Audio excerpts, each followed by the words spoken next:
आज यूनिट 2 का पार्ट 2 हम देखेंगे। तो चलिए स्टार्ट करते हैं जहाँ से रह गया था। ये paid up capital and reserve. Bank में paid up capital and reserves क्या होंगे उसके बारे में सारी चीज़ें बताई गई हैं। बट उसके पहले पेड अप कैपिटल है क्या ये जान लेना आपके लिए ज़रूरी है, ताकि ये सारी चीज़ें आपको अच्छे से याद रखें। जो कॉमर्स बैकग्राउंड के स्टूडेंट हैं उन्होंने ये चीज़ें पढ़ी होंगी तो उन्हें अच्छे से याद है, लेकिन जिन्हें उन्हें नहीं पढ़ा है उन्हें शॉर्ट में मैं बता देती हूँ ताकि ये चीज़ें आपको अच्छे से क्लियर हो जाए। देखिए, कोई भी बैंक या कंपनी हो, उनका जो कैपिटल का स्ट्रक्चर होता है उसमें सबसे पहले आती है ऑथराइज्ड कैपिटल। अब ऑथराइज्ड कैपिटल क्या होती है? कोई भी बैंक या कंपनी जब चालू होती है तो उसे टोटल कितनी कैपिटल की ज़रूरत पड़ेगी वो ऑथराइज्ड कैपिटल कहलाती है, यानी कि उतना उन्हें अलाउड होता है जिसे हम बजट मान सकते हैं। तो आप ये मान लीजिए एक कंपनी ने या बैंक ने अपने लिए ऑथराइज्ड कैपिटल जो रखी वो 100 रुपीज़ रखी कि 100 में उन्हें पूरा जो है सेटअप करना है। अब इसमें से क्या होता है कि वो फिर आपने देखा है शेयर्स इशू करते हैं और शेयर्स को फिर पब्लिक खरीदती है, फिर उनके पास पैसा आता है। तो ये ऑथराइज्ड कैपिटल ये तो इन्होंने पहले डिसाइड किया, उसके बाद अब वो इसमें से शेयर इशू करते हैं ताकि उनके पास पैसा आ सके। तो उतनी कैपिटल कहलाती है इशूड कैपिटल। अब मान लीजिए कि 100 जो उन्होंने अपना टारगेट रखा था उसमें से उन्हें अभी स्टार्टिंग में जो पैसों की ज़रूरत है वो केवल अभी 50 की ज़रूरत है, इसलिए उन्होंने जो अभी इशू किया वो केवल 50 किया। बाकी 50 वो बचा के रखेंगे, बाद में शेयर इशू करेंगे। जैसे जैसे कंपनी का काम चालू होता रहेगा, बैंक का काम, वैसे वैसे उन्हें जो है फाइनेंस की ज़रूरत पड़ती रहेगी, उस हिसाब से वो बीच बीच में शेयर इशू करते हैं। लेकिन स्टार्टिंग में उन्हें ज़रूरत पड़ी अगर 50 की तो उन्होंने इशू किया 50, तो ये कहलाएगी इशूड कैपिटल। तो सबसे पहले ऑथराइज, उसमें से इशू। अब इसमें से थर्ड फिर आता है सब्सक्राइब कैपिटल। अब सब्सक्राइब कैपिटल क्या होता है? जो इशू की गई शेयर्स, ज़रूरी नहीं है कि वो सारे के सारे अभी ख़रीद लिए गए, उनमें से जितनी चीज़ें जितने शेयर ख़रीद लिए जाएंगे वो सब्सक्राइब कैपिटल कहलाएंगे। तो हम ये मान के चलते हैं इन 50 में से 30 जो है सब्सक्राइब कर लिए गए शेयर होल्डर्स के द्वारा, तो ये कहलाएगी सब्सक्राइब कैपिटल। उसके बाद इसमें से जिन शेयर होल्डर्स ने शेयर ख़रीदे हैं, फिर कंपनी जो है इन्हें कॉल करती है, मतलब कि बुलाती है पेमेंट के लिए, तो ये कहलाता है कॉल्ड अप कैपिटल। सभी शेयर्स को कॉल किया जाता है पेमेंट के लिए। अब ये जो 30 सब्सक्राइब हुए थे, इसमें से मान लीजिए उन्होंने अभी सबको नहीं किया, 20 लोगों को कॉल फॉर पेमेंट किया, तो ये कहलाएगा कॉल्ड अप कैपिटल। और फाइनली इनमें से अब जो पे कर देते हैं वो कहलाता है पेड अप कैपिटल। क्योंकि ज़रूरी नहीं है सारे शेयर होल्डर समय पे दे ही दें, जितना पेमेंट ये हो जाता है उतना पेड अप कैपिटल कहलाता है, जितना रह जाता है वो एरियर कहलाता है। तो पेड अप कैपिटल एक्चुअली क्या होता है? ऑथराइज्ड कैपिटल में से जितना इशू किए गए शेयर, उनमें से जितनी पब्लिक ने सब्सक्राइब किया, और सब्सक्राइब में से जब कॉल किया गया पेमेंट के लिए तो उनमें से जितने लोगों ने पे कर दिया वो कहलाती है पेड अप कैपिटल। कोई भी बैंक हो, कोई भी ऑर्गेनाइजेशन हो, कोई भी कंपनी हो, उनका शेयर का स्ट्रक्चर यही होता है। हम बीच बीच में देखते हैं कंपनी शेयर इशू करती हैं, वो तभी करती हैं जब उन्हें फिर पैसों की ज़रूरत होती है, और उसके अकॉर्डिंग फिर वो अपना काम चलाती रहती हैं। जैसे जैसे पैसों की ज़रूरत होती रहती है वैसे वैसे वो बीच में फिर कैपिटल मंगवाते रहते हैं। आई होप आपको अच्छे से क्लियर हो गया होगा पेड अप कैपिटल होता क्या है। जो नॉन कॉमर्स बैकग्राउंड के हैं वो भी अच्छे से समझ गए होंगे कि पेड अप कैपिटल है क्या। अब ये जो बैंक है इसमें हम देखेंगे paid up capital and reserves का इनका क्या फंडा रहता है। देखिए, ऑथराइज्ड कोई कितना भी करे बैंक, लेकिन पेड अप जो उनके हाथ में आ जाएगा वो माना जाएगा, उसके बारे में यहाँ बात की जा रही है। तो सबसे पहला ही बताया गया है section 11 of banking regulation act provide for certain minimum requirement as to paid up capital and reserve of banking company. यानी कि BR एक्ट के सेक्शन 11 में ये चीज़ मेंशन है कि मिनिमम कितना पेड अप कैपिटल बैंकिंग में होना चाहिए। क्वेश्चन यहाँ से बनेगा, क्वेश्चन क्या बनेगा कि मिनिमम कितनी कैपिटल बैंक में लगेगी, ये कौन सा सेक्शन में मेंशन है? तो ये मेंशन है सेक्शन 11 ऑफ BR एक्ट। ठीक है, क्वेश्चन यहाँ से बनेगा तो इसको आप याद रखिएगा। इसके बाद आगे हम चलते हैं। ये तो नॉर्मली चीज़ हो गई कि कितनी कैपिटल की ज़रूरत है पेडअप, ये कौन से सेक्शन में है, ये चीज़ हम यहाँ से याद रखेंगे। Commence banking business has to comply with this requirement, यानी कि ये रिक्वायरमेंट बैंक को पूरी करनी ही पड़ेगी अपना बिजनेस स्टार्ट करने के लिए।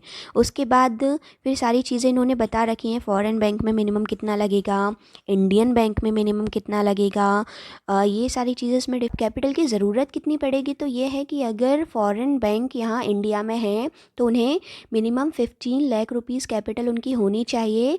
लेकिन यदि इनकी ब्रांचेस मुंबई, कोलकाता या इन दोनों में ही हैं तो फिर उन्हें मिनिमम 20 लाख कैपिटल उनके पास कैश में पैडअप होनी चाहिए। ये रही फॉरेन बैंक की बात। उसके बाद बात करें इंडियन बैंक्स की।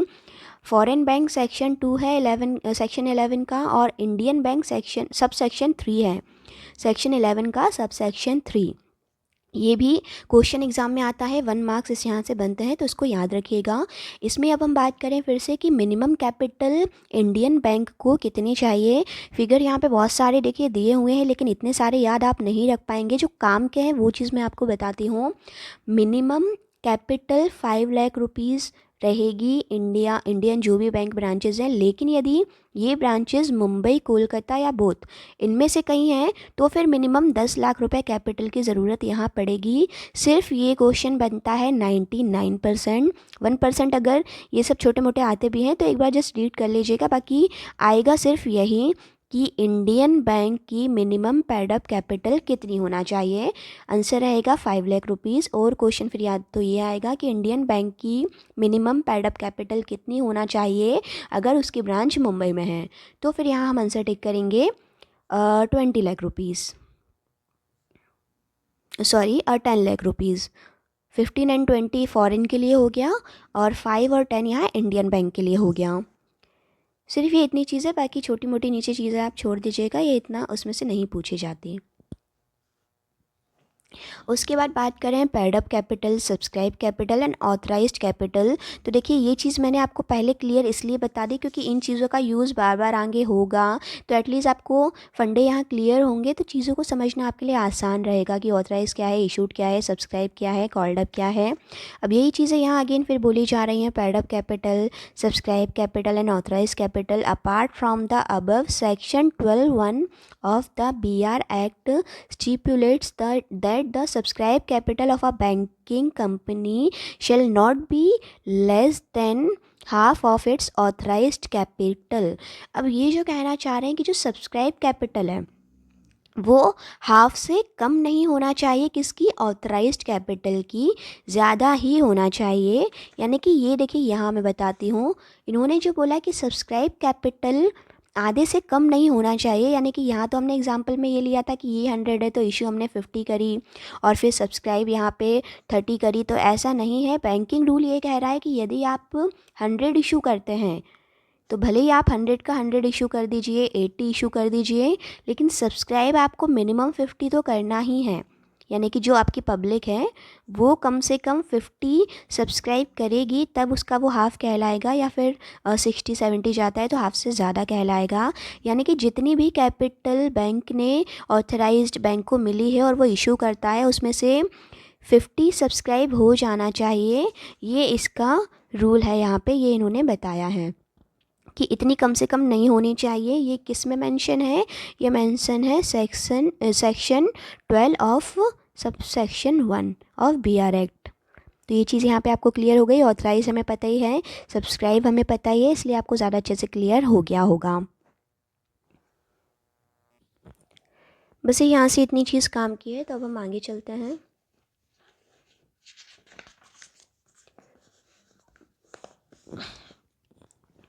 देखिए काफ़ी सारी चीज़ें इसमें दी हुई हैं, बट ज़्यादा काम की जो है हम वही देखेंगे, क्योंकि ऐसे तो मैकमिलन की बुक को पढ़ा जाए तो बहुत ज़्यादा है, लेकिन क्वेश्चंस जो जो बन सकते हैं हम केवल वो इसमें कवर कर रहे हैं ताकि आपके लिए बुक को समझना आसान हो सके।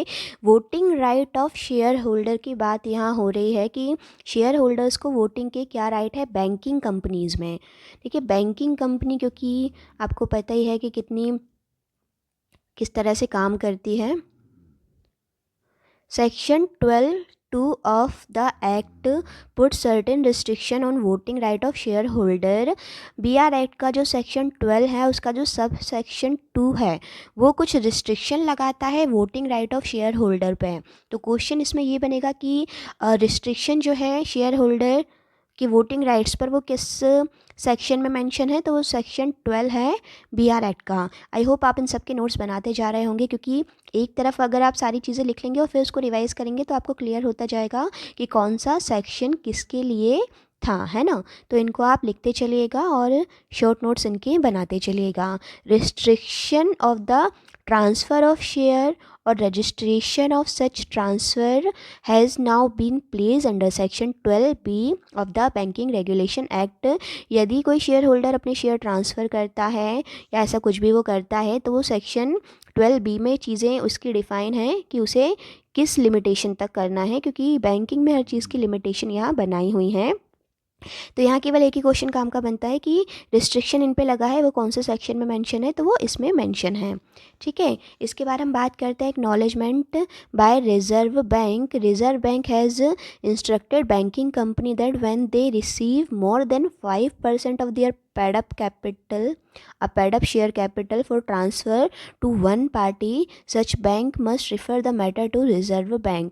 यदि कोई भी share holder paid up capital का 5% तक ट्रांसफ़र करता है अपना शेयर, तो फिर उस मैटर को RBI तक जाने की ज़रूरत है।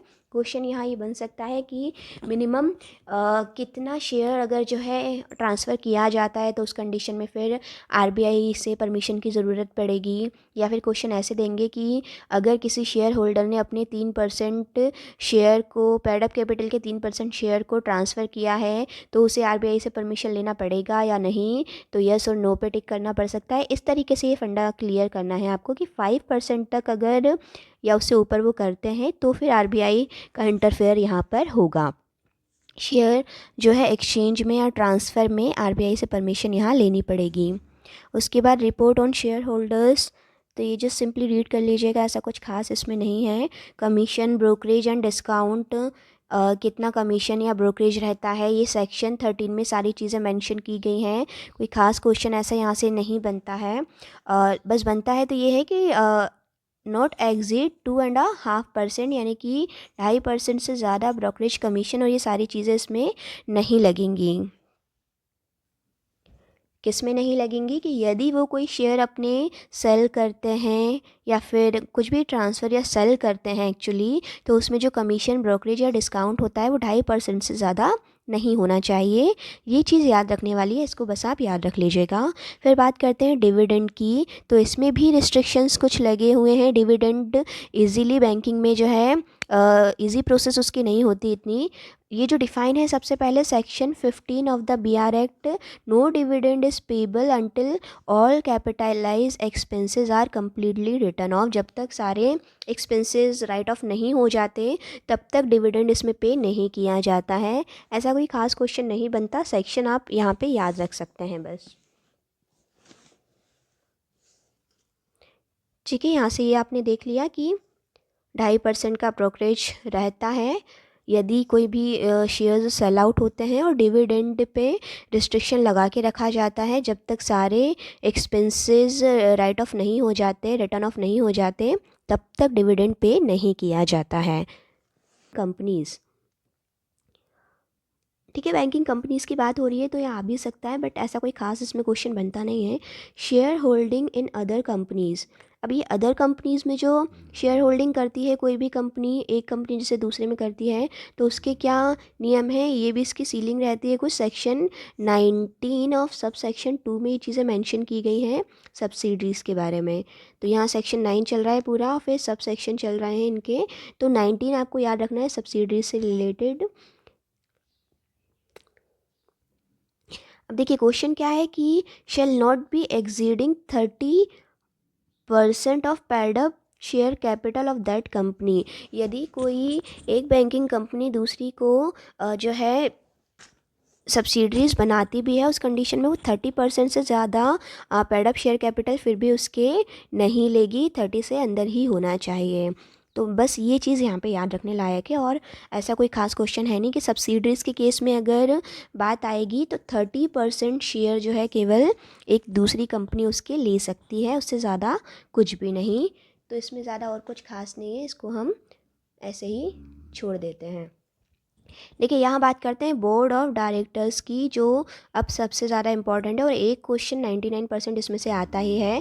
क्वालिफ़िकेशन की अगर हम बात करें तो section 10A of BR act, directors के लिए सेक्शन 10A है BR एक्ट का। Least 51% of the total number of director shall be person who have special knowledge, यानी कि जो भी डायरेक्टर्स हैं उनका उनमें से 51% डायरेक्टर्स ऐसे होने चाहिए जिन्हें नॉलेज हो काहे का, स्पेशल नॉलेज और practical experience with respect of accountancy, agriculture and rural economy, banking, cooperation, economic, finance, law and small scale industries, यानी कि एग्रीकल्चर हुआ, रूरल इकोनॉमी हुआ, बैंकिंग हुआ, इन सब का ज़्यादा से ज़्यादा प्रैक्टिकल नॉलेज हो, स्पेशल नॉलेज हो। ऐसे 51% डायरेक्टर्स कम से कम बैंक में होना ही चाहिए। At least 2 of the director should have special knowledge और practical experience in agriculture and rural economy, cooperation and small scale industry. कम से कम 2 डायरेक्टर्स को इतना नॉलेज यहाँ पे होना ही चाहिए। टाइम की यहाँ बात कर रहे हैं कि एक डायरेक्टर कितने साल यहाँ रह सकता है। ये इंपॉर्टेंट क्वेश्चन है। The director of a banking company shall not hold office for more than 8 years, 8 साल मैक्सिमम, इससे ज़्यादा किसी भी डायरेक्टर्स को बैंक में नहीं रखा जाएगा। ये क्वेश्चन है, इम्पॉर्टेंट है, इसको याद रखिएगा, ठीक है। इसके अलावा इस पूरे पैराग्राफ में कुछ खास इंपॉर्टेंट नहीं है। Reconstitution of board, when the board of a company is not constituted in accordance with the requirement of section 10A of the BR act, the board has to be reconstituted to comply with the provision. Reconstitution की बात आएगी board की तो वो किस चीज़ में mention है, उसका सेक्शन है 10A ऑफ BR एक्ट। इतना ही है और ज़्यादा इसमें इम्पॉर्टेंट नहीं है। चलिए आगे देखते हैं।